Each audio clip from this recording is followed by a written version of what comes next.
Shalom, selamat pagi, salam sejahtera buat kita sekalian. Kiranya kasih Tuhan, rahmat Tuhan yang selalu baru setiap pagi melimpah atas kehidupan Bapak, Ibu, dan saudara-saudari sekalian yang sedang beribadah di rumah masing-masing pada saat ini. Dan pagi ini kita akan mendengarkan firman Tuhan, kita akan membuka bersama-sama kitab Rut pasal yang pertama, ayat yang pertama sampai ayat yang kelima. Rut pasal 1 ayat 1 sampai ayat yang kelima. Demikianlah firman Tuhan. Pada zaman para hakim memerintah, ada kelaparan di tanah Israel.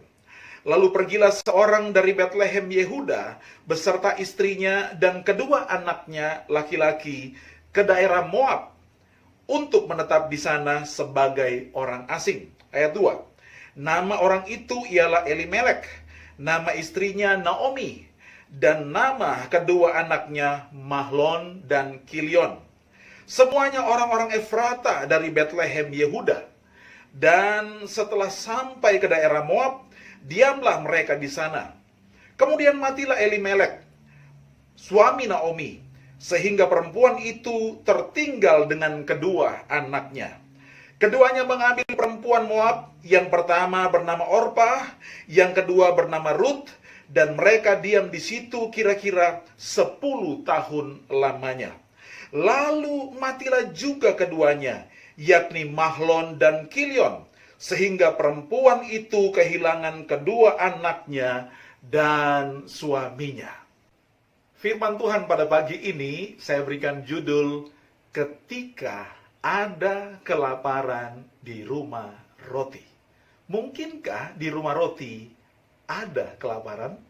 Saudara yang dikasihi oleh Tuhan Yesus Kristus, beberapa waktu ini kami melayani sebuah keluarga yang tinggal di sebuah pabrik roti. Sudah lama mereka tinggal di sana dan bekerja di sana. Sejak mereka masih muda sampai kemudian mereka menikah dan memiliki seorang anak, mereka seringkali membawa roti ke pastori ke rumah kami. Wow, sungguh senang ketika mereka datang karena saya tahu mereka membawa bungkusan roti untuk mereka berikan kepada kami. Saya berpikir bahwa mereka tentunya adalah orang-orang yang setiap hari bisa menikmati roti gratis karena mereka bekerja dan tinggal di pabrik roti, di rumah tempat pembuatan roti. Nah, saudara yang dikasihi oleh Tuhan Yesus Kristus, tetapi apa yang terjadi dengan kisah yang baru kita baca tadi? Bethlehem dalam bahasa Ibrani itu berarti rumah roti. Tetapi di Bethlehem terjadi kelaparan, saudara. Saudara yang dikasihi Tuhan, bukankah Tuhan memelihara umatnya? Kalau kita mundur ke belakang, peristiwa sebelum kisah Rut dan Naomi ini, kita menemukan orang Israel ada di padang gurun. Jumlah mereka kurang lebih ada 2 juta orang. Dan setiap pagi Tuhan memberikan mereka makanan berupa roti yang turun dari sorga, yang kita kenal dengan mana. Saudara bayangkan, 2 juta orang setiap hari selama 40 tahun dipelihara di padang gurun, diberi makan oleh Tuhan dengan roti yang turun dari sorga. Saudara, bukankah Tuhan adalah Tuhan yang baik? Bukankah Tuhan kita adalah Tuhan yang memelihara umatnya? Tetapi pertanyaannya, mengapa bisa terjadi kelaparan di Bethlehem yang adalah rumah roti? Saudara, pertanyaan ini pun muncul hari-hari ini. Ketika banyak orang bertanya, kenapa orang Kristen mengalami keadaan yang sukar dan sulit? Kenapa banyak orang Kristen yang harus sakit, terpapar dengan COVID-19, terbaring di rumah sakit, harus diisolasi, bahkan beberapa di antara mereka, bahkan ada hamba-hamba Tuhan yang meninggal karena terpapar oleh COVID-19. Saudara yang dikasihi Tuhan, bukankah Tuhan pemelihara umatnya? Bukankah Tuhan menjaga dan melindungi umatnya? Saudara yang kekasih, sesungguhnya di dalam kedaulatan Tuhan dan pengaturan Tuhan, Tuhan bisa saja mengizinkan sesuatu yang buruk dialami oleh orang percaya. Kita melihat contoh dalam Alkitab, dalam Perjanjian Lama, ada seorang yang bernama Ayub yang hidupnya saleh di hadapan Tuhan. Tetapi Ayub kemudian kehilangan semua harta bendanya, dia kehilangan anak-anaknya, bahkan dia mengalami sakit yang sangat parah. Bahkan istrinya sendiri berkata, "Kutukilah Tuhan, dan kemudian engkau mati." Saudara yang dikasihi oleh Tuhan Yesus Kristus, berapa banyak juga orang-orang yang mengalami hal itu. Dalam perjanjian baru kita kenal Paulus. Dia pun mengalami banyak sekali penderitaan dalam hidupnya. Bahkan ketika dia mengunjungi sebuah jemaat, dia dalam keadaan sakit. Bahkan firman Tuhan berkata, dia telah mengalami duri dalam dagingnya. Dia telah berdoa berkali-kali. Ada 3 kali dia telah berdoa, tapi Tuhan hanya berkata, "Cukuplah kasih karuniaku kepadamu." Saudara, ternyata di dalam Alkitab kita menemukan orang-orang yang saleh, orang-orang yang percaya, orang-orang yang takut akan Tuhan pun seringkali mengalami keadaan yang sukar dan sulit dalam hidup mereka. Mengalami kelaparan, mengalami saat-saat mereka harus ditekan dalam hidupnya, mengalami peperangan, perjuangan, pergumulan, bahkan sakit penyakit. Tetapi Tuhan tetap setia dengan janjinya. Sebab firman Tuhan berkata, kemalangan orang benar banyak, tetapi Tuhan akan meluputkan dia dari semuanya itu. Artinya apa? Artinya walaupun kita mengalami keadaan yang sukar dan sulit, Tuhan tetap ada memegang kendali, dan ketika tiba waktunya, dia akan menyatakan pemeliharaannya dalam hidup kita. Yang terpenting di sini adalah bukan soal atau bukan kenapa itu harus kita alami, tetapi apa tujuan Tuhan mengizinkan itu terjadi dalam hidup kita. Sesungguhnya firman Tuhan berkata bahwa dia turut bekerja dalam segala sesuatu untuk mendatangkan kebaikan buat kita semua. Percayalah dalam kedaulatan Tuhan, dalam pengaturan Tuhan, dalam rencana Tuhan, dalam kendali Tuhan. Semua yang kita alami, segala sesuatu yang kita alami, justru akan mendatangkan kebaikan buat kita semua. Yang terpenting di sini adalah apa yang harus menjadi respon kita. Bagaimana sikap kita ketika keadaan yang seperti itu terjadi dalam hidup kita. Apa yang harus kita lakukan ketika terjadi kelaparan di rumah roti? Apa yang harus kita lakukan ketika kesulitan dialami oleh kita sebagai anak Tuhan? Kita lihat yang pertama. Yang pertama di dalam kitab Rut pasal yang pertama, ayat yang pertama dikatakan, pada zaman para hakim memerintah, ada kelaparan di tanah Israel. Lalu pergilah seorang dari Betlehem Yehuda beserta istrinya dan kedua anaknya laki-laki ke daerah Moab untuk menetap di sana sebagai orang asing. Kemudian selanjutnya pada ayat yang ketiga, kemudian matilah Elimelek. Kemudian ayat yang kelima, lalu matilah juga keduanya.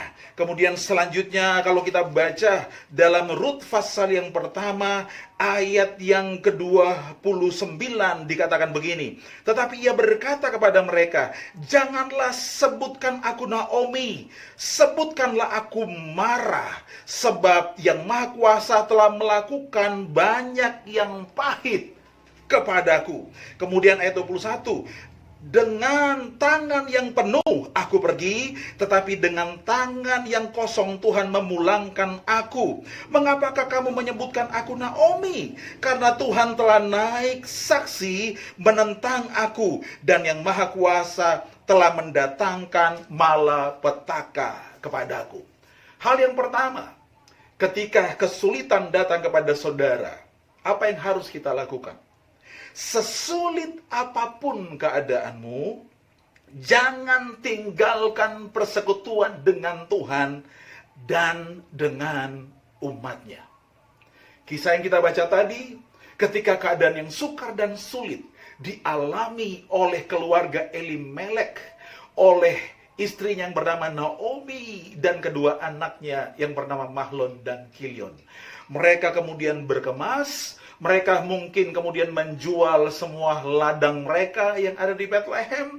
Dan dengan tangan yang penuh dengan uang hasil penjualan ladang tersebut, mereka kemudian pindah ke Moab, memulai kehidupan yang baru.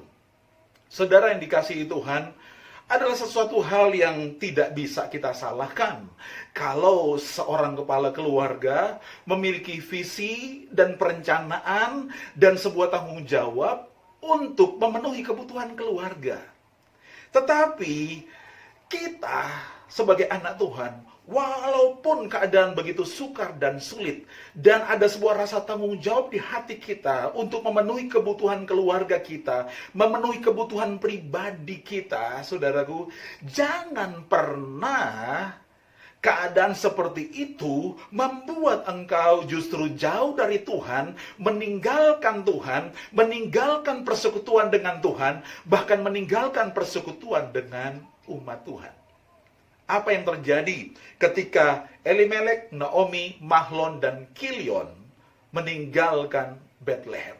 Firman Tuhan berkata, 10 tahun kemudian, rentetan peristiwa yang pahit terjadi dalam keluarga ini. Pertama, Elimelek kemudian meninggal dunia. Kedua, Mahlon dan Kilion meninggal dunia. Ketiga, Naomi berkata, dengan tangan yang penuh aku keluar dari Bethlehem, tapi dengan tangan yang kosong aku kembali. Sesungguhnya Naomi bersaksi bahwa tangan Tuhan teracung atasnya, menentang dia. Bahkan Tuhan mengizinkan malapetaka yang lebih berat terjadi atas kehidupan keluarganya.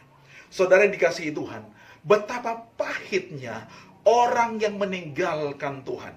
Sebab tangan Tuhan teracung menentang orang yang meninggalkan dia. Karena itu, sesulit apapun keadaanmu, jangan tinggalkan persekutuan dengan Tuhan dan umatnya. Kembalilah. Sebab apa? Tangan Tuhan terbuka untuk menolong orang yang datang kepadanya. Dia akan mengubah apa yang pahit dalam kehidupanmu menjadi sesuatu yang manis. Haleluya. Kalau sebelumnya Naomi berkata, jangan panggil aku Naomi. Naomi artinya manis. Naomi artinya cantik. Naomi artinya kesukaanku. Tetapi dia berkata, jangan panggil aku Naomi. Panggil aku Mara. Mara artinya pahit, saudaraku. Saudara mungkin pernah mengingat peristiwa ketika orang Israel lewati padang gurun. Dan mereka menemukan sebuah tempat yang ada airnya, tetapi air itu pahit. Tempat itu bernama Mara. Karena itu Naomi mengingat semua itu dan dia berkata, jangan panggil aku manis, jangan panggil aku cantik, jangan panggil aku Naomi, tetapi panggillah aku Mara. Sebab Tuhan telah melakukan sesuatu yang pahit kepadaku, tangannya teracung kepadaku. Tetapi saudara, ketika Naomi kembali kepada Tuhan, dia kembali ke dalam persekutuan dengan umat Tuhan, apa yang terjadi? Apa yang pahit dalam hidup Naomi dibuat Tuhan menjadi manis. Kita lihat dalam pasal 4 ayat 14 dan 15 dari kitab Rut. Kitab Rut pasal 4 ayat 14 dan 15. Demikianlah firman Tuhan. Sebab itu perempuan-perempuan berkata kepada Naomi, terpujilah Tuhan yang telah rela menolong engkau pada hari ini dengan seorang penebus. Haleluya, haleluya. Saudara dikasihi Tuhan, ketika kita kembali kepada Tuhan, sama seperti Naomi, ketika dia kembali ke rumah roti, dia kembali dalam persekutuan dengan umat Tuhan, dia kembali kepada Tuhan, kepada rencana Tuhan, apa yang terjadi? Tuhan menyediakan penebus. Penebus itulah yang membuat hidup Naomi yang pahit kemudian menjadi manis, menjadi bersuka, menjadi indah sesuai dengan arti namanya. Sebab itu, saudara yang dikasihi Tuhan, kalau engkau mau mengalami keadaan yang manis dalam hidupmu, sesulit apapun keadaanmu, jangan pernah engkau meninggalkan Tuhan. Jangan pernah engkau meninggalkan persekutuan dengan umat Tuhan. Hari ini saya tahu setiap jemaat yang mendengarkan khotbah ini, saudara sedang berada di rumah masing-masing, keadaan saudara begitu sulit hari-hari ini. Saudara kita harus tinggal di rumah, work from home, kita harus bekerja dari rumah, beribadah dari rumah, belajar dari rumah. Beberapa orang pun mungkin tidak bisa melakukannya, harus keluar, pergi ke tempat ia bekerja, tetapi harus tetap waspada dengan keadaan dan situasi sekitarnya. Saudara, betapapun sulitnya kita bergerak hari-hari ini, jangan pernah tinggalkan persekutuan dengan Tuhan. Bukan kebetulan wabah COVID-19 ini terjadi di tahun 2020. Di saat teknologi telah berkembang dengan sangat pesat dan begitu canggih. Kita, saudaraku, bahkan bisa dapat saling melihat wajah kita masing-masing lewat aplikasi-aplikasi yang ada di handphone saudara masing-masing. Karena itu, saya percaya Tuhan mengatur segala sesuatu, Tuhan mempersiapkan segala sesuatu dengan baik di tahun 2020 ini, sehingga di saat kita mengalami keadaan ini, kita masih bisa bersekutu lewat tayangan seperti ini, lewat sosial media, saudara, lewat aplikasi-aplikasi telekonferensi yang ada di HP saudara masing-masing. Pergunakan semua itu. Di gereja kita, setiap minggu ada doa, saudaraku, lewat aplikasi, doa online. Ada ibadah online, saudaraku. Dan ada berbagai macam cara untuk kita tetap bersekutu. Tetaplah terhubung. Daripada saudara menghabiskan waktu saudara, menghabiskan kuota di HP saudara, untuk menonton film Korea, untuk nonton semua hal yang ada di sosial media, untuk main game, saudaraku. Lebih baik, saudara yang dikasihi Tuhan, kuota yang ada pada saudara dipergunakan untuk mencari Tuhan, dipergunakan untuk bersekutu dengan Tuhan, dipergunakan untuk beribadah. Sesulit apapun keadaanmu, jangan pernah tinggalkan Tuhan. Jangan pernah tinggalkan persekutuan dengan umatnya. Tetaplah cari Tuhan dalam doa dan pergumulanmu setiap hari di kamar pribadimu masing-masing. Pergunakan waktu yang ada hari-hari ini untuk berdoa, merenungkan firman Tuhan, dan bersekutu dengan umat Tuhan yang lain. Sesulit apapun keadaan saudara, jangan tinggalkan persekutuan dengan Tuhan dan umat Tuhan. Yang kedua, saudara yang dikasihi Tuhan, ketika terjadi kelaparan di rumah roti, ketika terjadi kesulitan dalam kehidupan kita sebagai anak Tuhan, apa yang harus kita lakukan? Sesulit apapun keadaan, percayalah kepada Tuhan dan nantikanlah Dia. Dia pasti memperhatikan dan memelihara umatnya. Haleluya. Kita baca kembali, saudaraku, dalam Rut pasal yang pertama. Dalam Rut pasal yang pertama, kita lihat dalam ayat yang ke-6. Rut pasal yang pertama, ayat yang ke-6, demikianlah firman Tuhan. Kemudian berkemaslah ia dengan kedua menantunya, dan ia pulang dari daerah Moab, sebab di daerah Moab ia mendengar bahwa Tuhan telah memperhatikan umatnya dan memberikan makanan kepada mereka. Haleluya. Saudara perhatikan baik-baik. 10 tahun kemudian, apa yang terjadi dengan keluarga Naomi? 10 tahun sesudah mereka keluar dari Bethlehem, mereka keluar dengan tangan yang penuh, mereka pulang. Bahkan bukan mereka semua yang pulang, hanya Naomi dan Ruth yang bisa pulang. Saudaraku, mereka pulang dengan tangan yang kosong. Tetapi, apa yang terjadi di Bethlehem? 10 tahun kemudian, sesudah kelaparan di rumah roti, maka firman Tuhan berkata, Tuhan kemudian memperhatikan umatnya dan memberikan makanan kepada mereka, memelihara umatnya, memelihara umat Tuhan yang ada di rumah roti. Saudara yang dikasihi Tuhan, sesulit apapun keadaan kita, percayalah kepada Tuhan.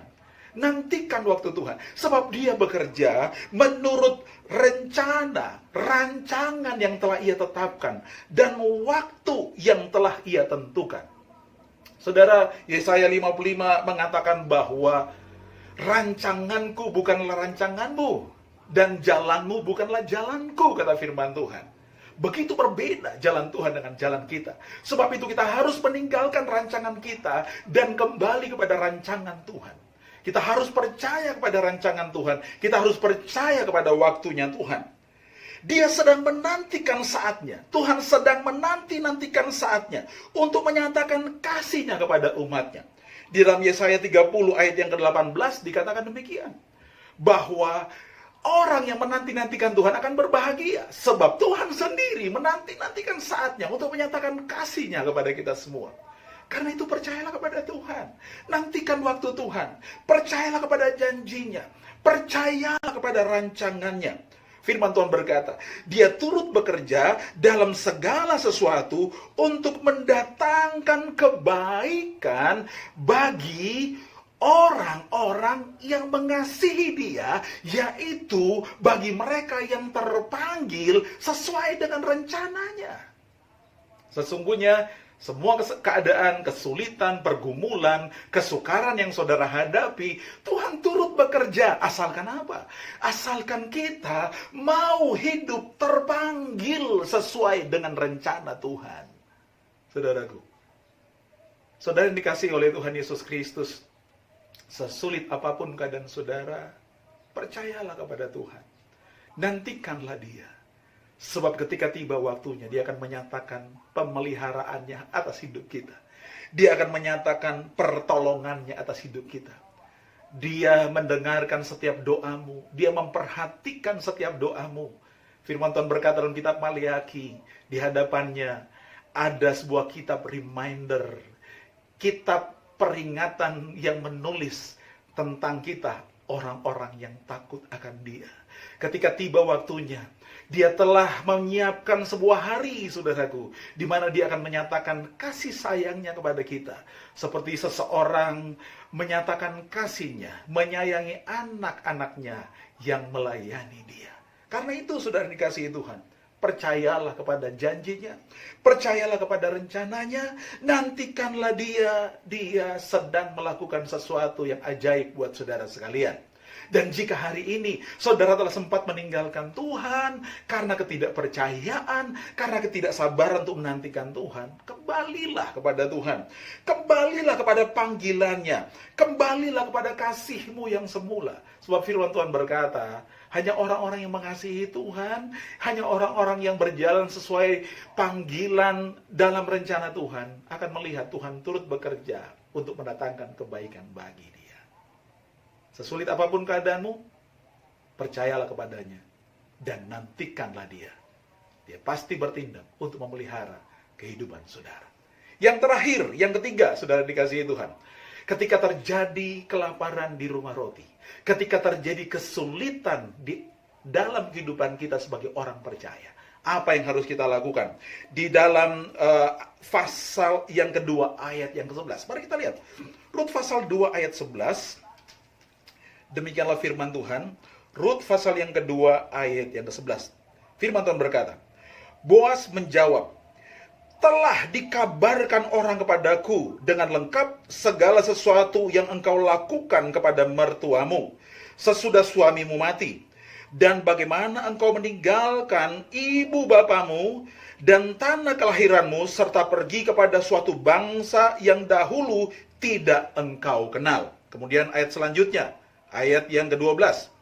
Tuhan kiranya membalas perbuatanmu itu, dan kepadamu kiranya dikaruniakan upahmu sepenuhnya oleh Tuhan Allah Israel, yang di bawah sayapnya engkau datang berlindung. Haleluya, haleluya, haleluya. Kita baca ayat 3, pasal 3 ayat yang ke-10. Demikianlah firman Tuhan, pasal 3 ayat yang ke-10 dari kitab Rut. Lalu katanya, diberkatilah kiranya engkau oleh Tuhan, ya anakku. Sekarang engkau menunjukkan kasih-Mu lebih nyata lagi daripada yang pertama kali itu. Karena engkau tidak mengejar-ngejar orang-orang muda, baik yang miskin maupun yang kaya. Saudara perhatikan baik-baik. Sesulit apapun keadaanmu, di masa-masa yang sulit ini, sesulit apapun keadaanmu, ikutilah Tuhan, ikutilah Yesus dengan sepenuh hatimu, maka engkau pasti akan menerima upahmu sepenuhnya. Haleluya. Kita belajar semua itu dari kisah Rut. Rut meninggalkan keluarganya, meninggalkan bangsanya, meninggalkan Allahnya. Rut berkata, kemana engkau pergi, di situ pun aku pergi. Mari kita lihat dalam Rut pasal yang pertama. Rut pasal yang pertama ayat yang ke-16. Tetapi kata Rut, janganlah desak aku meninggalkan engkau dan pulang dengan tidak mengikuti engkau. Sebab kemana engkau pergi, ke situ jugalah aku pergi. Dan di mana engkau bermalam, di situ jugalah aku bermalam. Bangsamulah bangsaku dan Allahmulah Allahku. Di mana engkau mati, aku pun mati di sana. Dan di sanalah aku dikuburkan. Beginilah kiranya Tuhan menghukum aku bahkan lebih lagi daripada itu. Jikalau suatu apapun memisahkan aku dari engkau selain daripada maut. Saudara, begitu hebat komitmen dari Rut untuk meninggalkan semua hal yang lama dan mengikuti Naomi. Bahkan yang sebenarnya Rut sedang mengikuti rencana Tuhan, sedang mengikut Allahnya Naomi. Saudara yang dikasihi oleh Tuhan Yesus Kristus, bahkan dalam ayat-ayat yang kita baca tadi, saudaraku, Boas pun berdoa, bahkan memuji semua yang dilakukan oleh Rut, dan Boas berkata, kiranya Tuhan akan memberikan upahmu sepenuhnya. Saudara, bahkan komitmen Rut lebih lagi, saudaraku. Firman Tuhan berkata dalam Rut pasal 3 tadi, saudaraku, Boas bahkan berkata bahwa diberkatilah kiranya engkau oleh Tuhan, ya anakku. Sekarang engkau menunjukkan kasih-Mu lebih nyata lagi, saudaraku. Wow, luar biasa. Komitmen dari Rut untuk mengikut Tuhan, mengikuti rencana Tuhan dan rancangan Tuhan, menuruti semua yang dikatakan oleh Naomi, saudaraku, begitu luar biasa. Dia menyatakan kasih lebih lagi. Dia berkomitmen sepenuh hati, saudaraku. Bahkan dia berkata, hanya maut yang bisa memisahkan aku dengan Naomi. Dia benar-benar berkomitmen untuk mengikuti Naomi dan mengikuti rencana Tuhan bagi hidupnya. Saudara, mengikut Tuhan membutuhkan komitmen penuh. Membutuhkan komitmen penuh. Jangan sampai di tengah jalan, ketika kesulitan datang, kita kemudian meninggalkan dia. Saudara, tetapi ada upah yang menanti bagi setiap orang yang mengikut Tuhan dengan komitmen, dengan hati yang penuh. Dia akan menerima upah sepenuhnya. Saudara, tetaplah setia kepada Tuhan. Pertahankan semua ayat yang ada padamu. Ikut Tuhan dengan sepenuh hati. Engkau akan menerima upahmu sepenuhnya, kata firman Tuhan. Saudara, mengikut Tuhan dengan sepenuh hati, itu artinya adalah berkomitmen dengan sepenuh hati untuk melayani dia dan mengasihi dia. Berkomitmen untuk tetap setia di dalam pekerjaan, pelayanan yang diberikan pada saudara untuk saudara kerjakan. Berkomitmen pada rencana Tuhan, berkomitmen kepada panggilan Tuhan. Sesukar apapun, layani Tuhan dengan segenap hati. Rut, firman Tuhan berkata, ketika dia tiba di Bethlehem, mereka tidak punya apa-apa. Rut hanya menjadi salah satu dari orang miskin yang memungut sisa-sisa hasil panen di ladang pemilik tanah. Dan kebetulan Rut waktu itu ada di ladang milik Boas. Saudara, adalah sebuah kasih karunia. Karena kesetiaan Rut, dia boleh bertemu dengan Boas, saudara. Dan kemudian pada akhirnya, firman Tuhan berkata, Boas kemudian menebus ladang milik Naomi, bahkan menebus Rut menjadi istrinya. Hari itu kemudian yang terjadi adalah Rut menerima upahnya sepenuhnya. Saudara, dia bukan lagi menjadi orang yang miskin yang memungut sisa-sisa panen, tetapi hari itu dia adalah pemilik hampir sebagian besar hasil panen, karena dia adalah istri pemilik tanah tersebut. Haleluya. Bahkan bukan hanya itu, saudara yang dikasihi Tuhan. Rut menerima sebuah kehormatan untuk menjadi nenek dari Daud, buyut dari Raja Daud. Saudara yang dikasihi Tuhan, kalau saudara baca kitab Rut pasal yang terakhir, ayat-ayat terakhir, saudara akan menemukan di sana silsilah Raja Daud. Rut ada di situ. Bukan hanya itu, saudara bisa menemukan dalam Matius pasal yang pertama, saudara akan melihat di sana bahwa nama Rut dicatat dalam silsilah Tuhan Yesus Kristus. Sebuah, saudaraku, kehormatan yang luar biasa. Rut kemudian masuk dalam rancangan Tuhan yang kekal. Bukan hanya bagi bangsa Israel, tetapi bagi seluruh umat manusia. Karena ada seseorang yang berkomitmen dengan sepenuh hati. Walaupun sebelumnya dia orang Moab.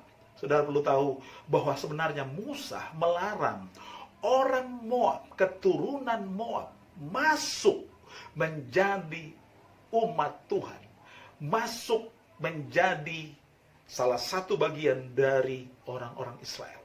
Sebab orang Moab adalah orang-orang ketika bangsa Israel berjalan di padang gurun. Mereka malah mengutuk orang Israel.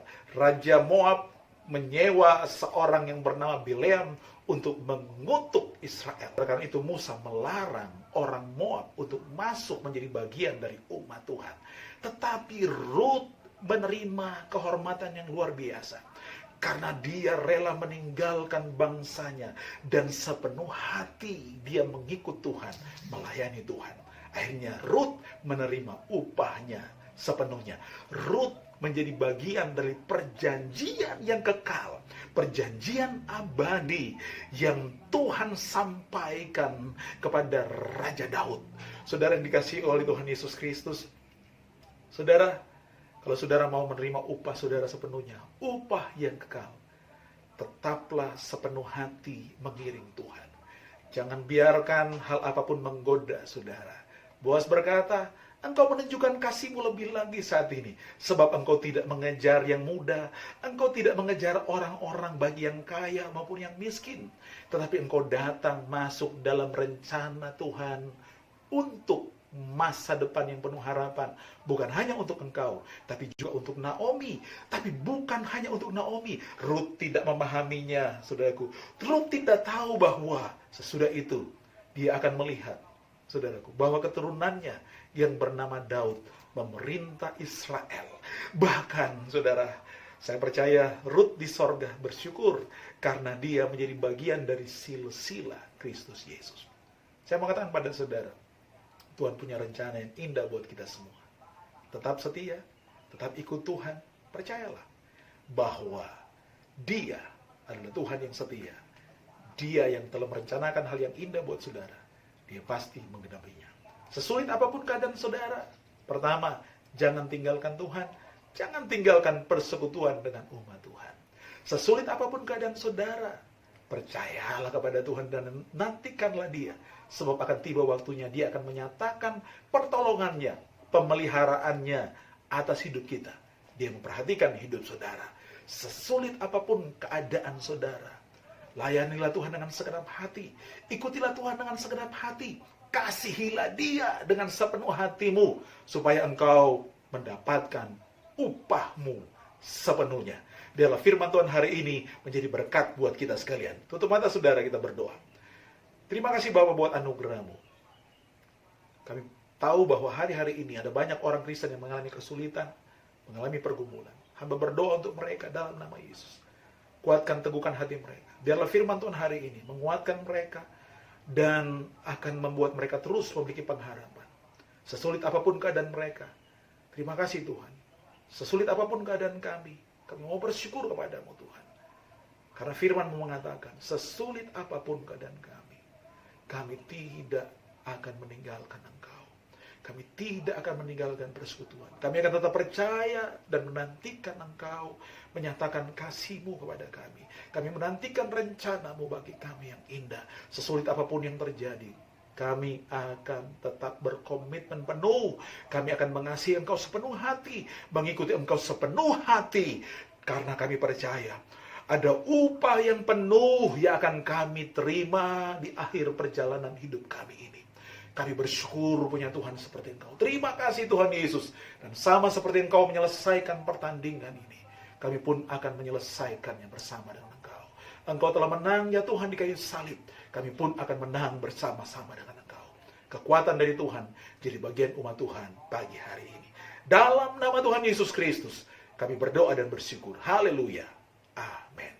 Puji Tuhan, saudara yang dikasihi Tuhan Yesus Kristus. Sampai bertemu lagi di dalam khotbah selanjutnya pada minggu yang akan datang. Tuhan Yesus memberkati. Shalom.